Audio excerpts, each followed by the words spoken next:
Well, hey, everybody, I hope you're doing awesome today. I'm coming on live to talk to you about a little something that may be a little controversial for you.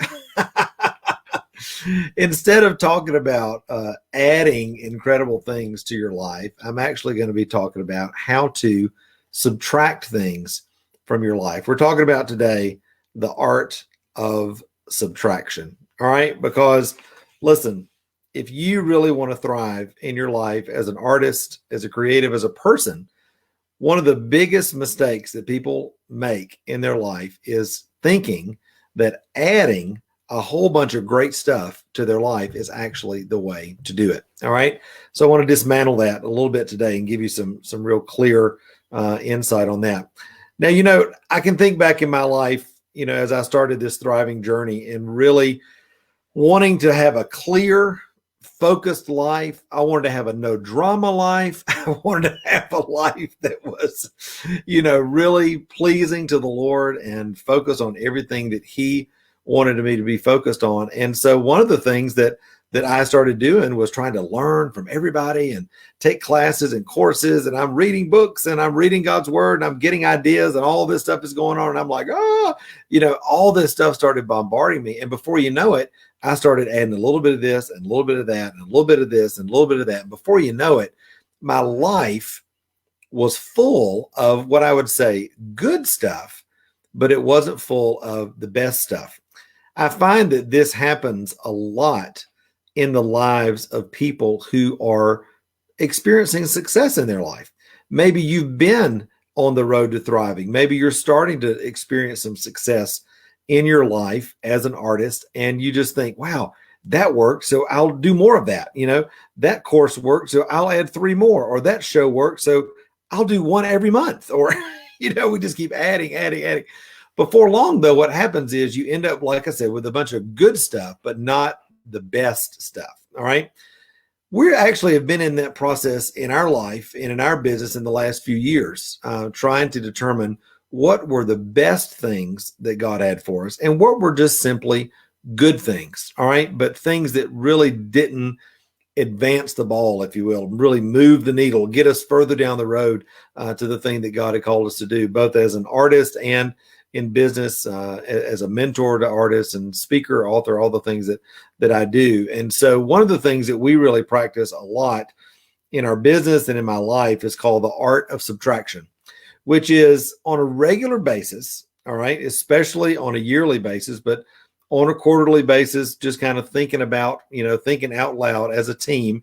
And you can do this by yourself or with your spouse or with a friend, beginning to look at things in your life that you're doing, and especially in your business that you're doing, and just saying, okay, I've been doing this for a while. Is this getting me the results that I want? Is this doing the thing that I thought that it would do? Is this relationship bearing fruit or not? Is it a time-sucking relationship, or is it a relationship that I feel like the Lord has me to invest in? All right. Is this business idea, this thing that I was so passionate about and so sure was the right thing, all right, a year later, 2 years later, is this really doing the thing that I thought that it was going to do? All right. If you will take the time to practice the art of evaluation and subtraction, all right, what you'll begin to do is you'll be able to say, you know what? I loved that idea. I thought it was right at the right time. It produced a little fruit, but in light of everything else that's going on in my life, it no longer fits. And take the bold move in your life and in your business to be able to say, you know what?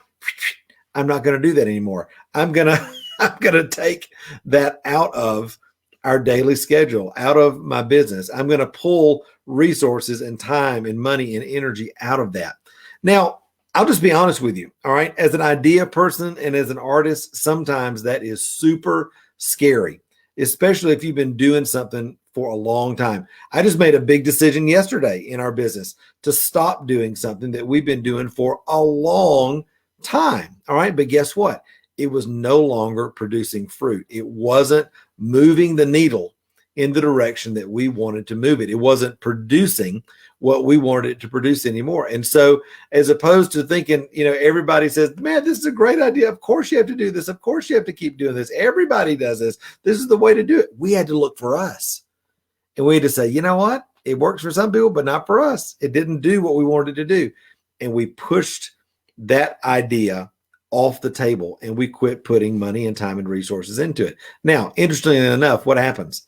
Well, I've been teaching this concept for years that we call release to receive, which is essentially when you release, all right, those things that are not the best, what you do is you make room for the things that are God's best for your life. All right.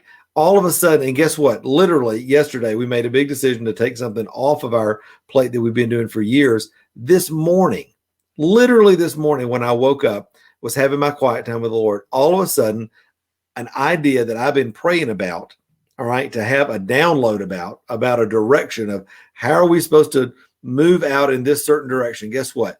The idea came to me as clear as a bell this morning within about 30 minutes. And I'm like, you know what? The process works. When you get rid of the things that are not God's best for your life, when you can release those things, you are then making room literally in your life to receive the things that God has for you. So listen, I don't know where you are right now in your life, if that is even resonating for you at all. But if it is, I want to encourage you right now, take some time with the Lord today, tomorrow, this weekend, whatever, and look at everything that you're doing in your life, in your business, in your art, and ask yourself the hard question, is this producing the fruit that I want, or is it not? And then what is producing fruit?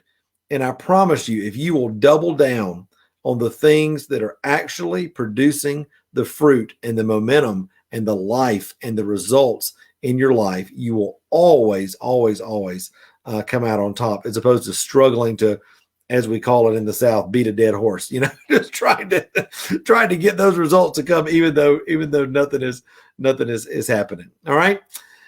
Now, listen, guys, I want to take a little bit of time. I see there are a ton of you online right now, and I would love to answer any questions, that are like that, that have to do with this and everything, because I know a lot of you have questions in regards to this. There's Nicole. I appreciate it, Nicole. She said, yes, I've been doing just that.